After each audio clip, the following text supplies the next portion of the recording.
नमस्कार मित्रों, स्वागत आप सभी का आपके अपने यूट्यूब चैनल ज्ञान सागर 2.0 पे। तो दोस्तों, एक बार फिर से करंट अफेयर की क्लास हैं जो आपके सामने आ रही है। बहुत ही अच्छे क्वेश्चन हैं जो एक एक करके आपके सामने आएंगे। आप अपनी नोटबुक में नोट भी कर सकते हैं साथ साथ। और जो म, बहुत ही महत्वपूर्ण क्वेश्चन होगा उस वो आपको मैं बता दूंगा, जिसे आप थोड़ा टिक कर सकते हैं या उस पर गोला लगा सकते हैं, कुछ भी लगा सकते हैं। तो दोस्तों, शुरुआत करते हैं आज की करंट अफेयर की क्लास की। सबसे पहले फर्स्ट क्वेश्चन से शुरुआत करते हैं। पहला क्वेश्चन, भारतीय रेलवे द्वारा चलाई जाने वाली सबसे लंबी ट्रेन का नाम क्या है? भारतीय रेलवे द्वारा चलाई जाने वाली सबसे लंबी ट्रेन का नाम क्या है? ऑप्शन है आत्रेया, अदिरित, शेषनाग, अभिरथ।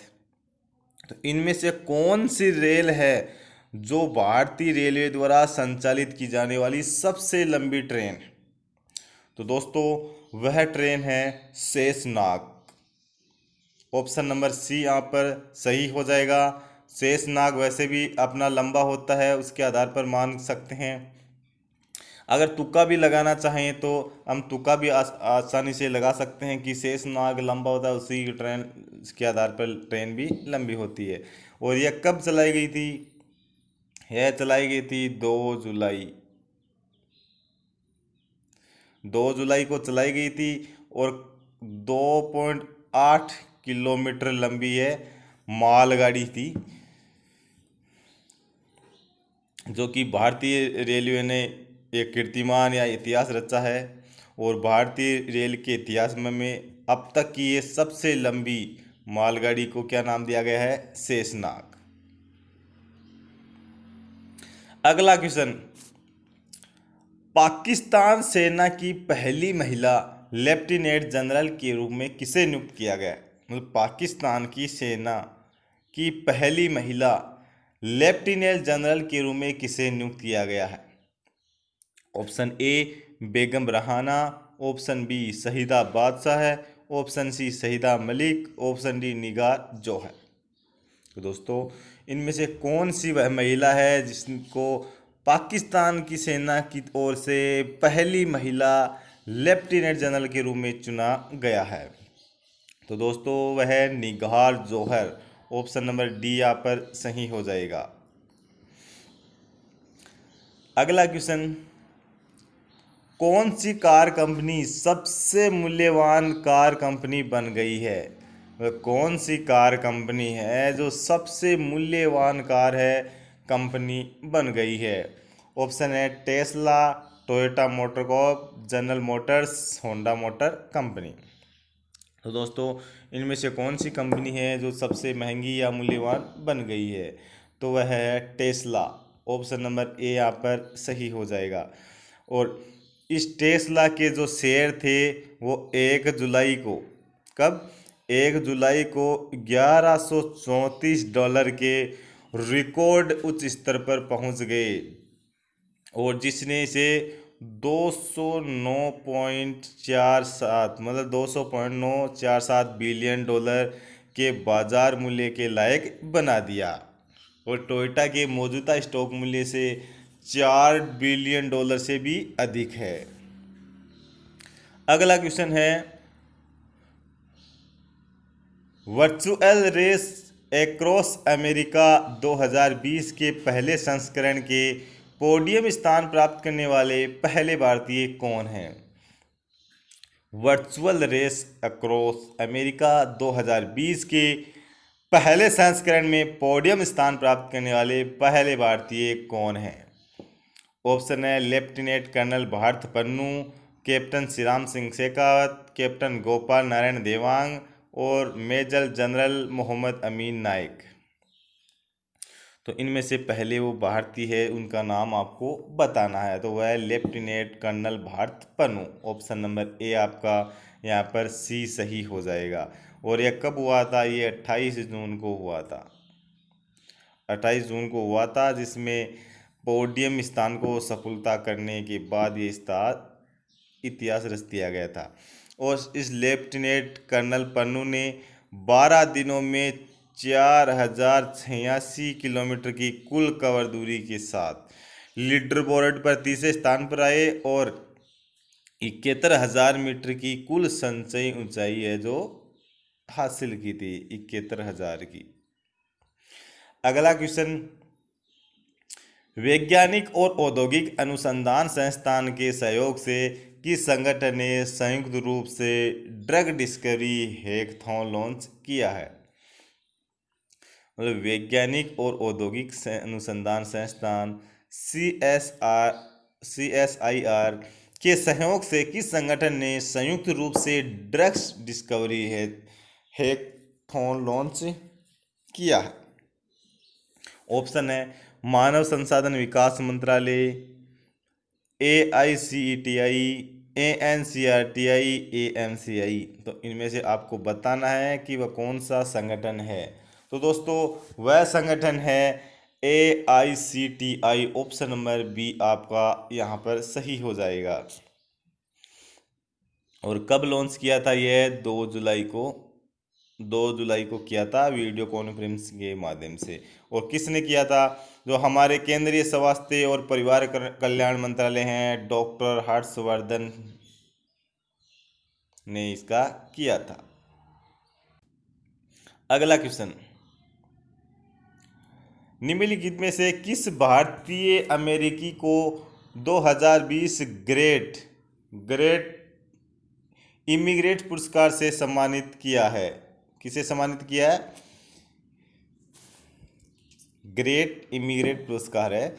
ऑप्शन है राज चेट्टी, सिद्धार्थ मुखर्जी, ए और बी दोनों, उपरोक्त में से कोई नहीं। तो इनमें से किसको है जो नियुक्त किया गया है? तो वह किया गया राज चेट्टी और सिद्धार्थ मुखर्जी। मतलब ए और बी यहाँ पर आपके सही हो जाएंगे, मतलब ऑप्शन नंबर आपका सी यहाँ पर सही हो जाएगा। और ये कब सम्मानित किया गया था? 1 जुलाई को। 1 जुलाई को न्यूयॉर्क के कार्नेगी कॉरपोरेशन ने, और कहाँ गया किया गया?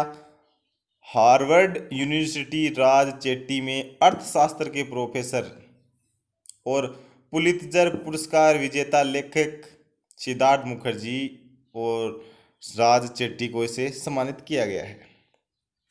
अगला क्वेश्चन,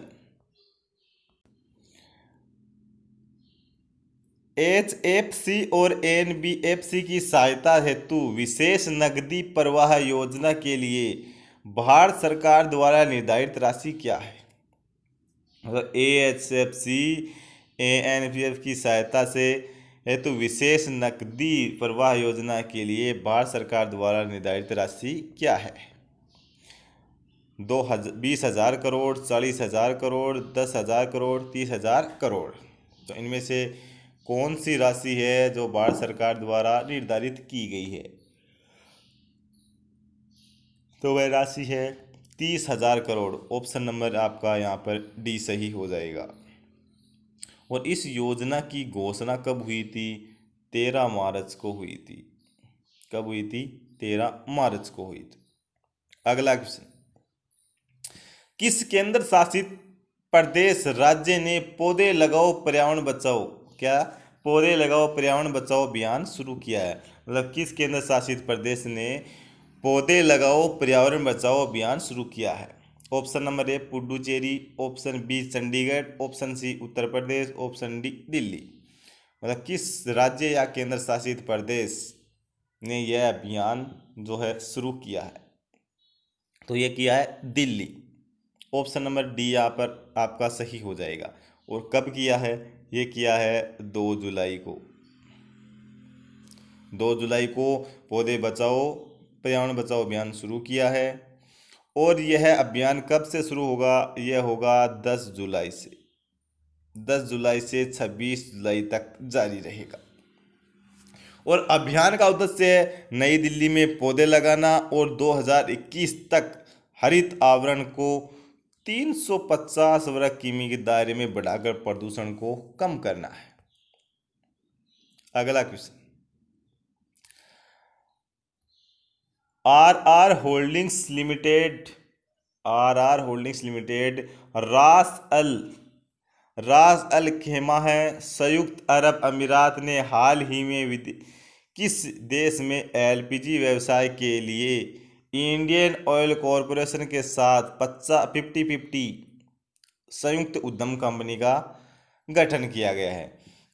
आर आर किसने, are R holdings limited Ras अल खैमा संयुक्त अरब अमीरात ने हाल ही में किस देश में एलपीजी व्यवसाय के लिए इंडियन ऑयल कॉरपोरेशन के साथ 50-50 संयुक्त उद्यम कंपनी का संगठन किया है? ऑप्शन है बांग्लादेश, नेपाल, श्रीलंका और म्यांमार। तो इनमें से किसके साथ है जो कंपनी का गठन है जो किया गया है? तो वह किया गया है बांग्लादेश के साथ। ऑप्शन नंबर ए आपका सही हो जाएगा। अगला क्वेश्चन, सूक्ष्म लघु और मध्यम उद्यम मंत्रालय द्वारा पंजीकरण हेतु एक सरलीकृत तंत्र प्रदान करने के लिए शुरू किए गए मंच का नाम क्या है? सूक्ष्म लघु और मध्यम उद्यम मंत्रालय द्वारा पंजीकरण हेतु एक सरलीकरण तंत्र प्रदान करने के लिए शुरू किए गए मंच का नाम क्या है? ऑप्शन है उदय, उद्यम, अंबुदय और विकास। तो इनमें से आपको बताना है कि वह कौन से मंच का नाम क्या रखा गया है। तो दोस्तों उस मंच का नाम रखा गया है उद्यम। ऑप्शन नंबर बी आपको यहाँ पर सही हो जाएगा। और 1 जुलाई को यह एक नया सरलीकरण तंत्र जो प्रदान करने वाला है, इसकी ये घोषणा हुई थी या जो भी है कुछ हुआ था कि इस पंजीकरण प्रक्रिया पूरी तरह से डिजिटल, पेपरलेस और सब घोषणा के आधार पर होगी। तो दोस्तों आज के बहुत ही महत्वपूर्ण क्वेश्चन आपके सामने रखे हैं। उम्मीद करता हूं कि आपको बहुत अच्छे लगेंगे। आप इनको नोट कर लीजिए। आपकी आने वाली सभी एग्ज़ाम हैं उनके लिए बहुत ही महत्वपूर्ण है। और जिसने भी अभी तक हमारे चैनल को सब्सक्राइब नहीं किया वो सब्सक्राइब ज़रूर करें और अपने दोस्तों के साथ भी शेयर करें। धन्यवाद।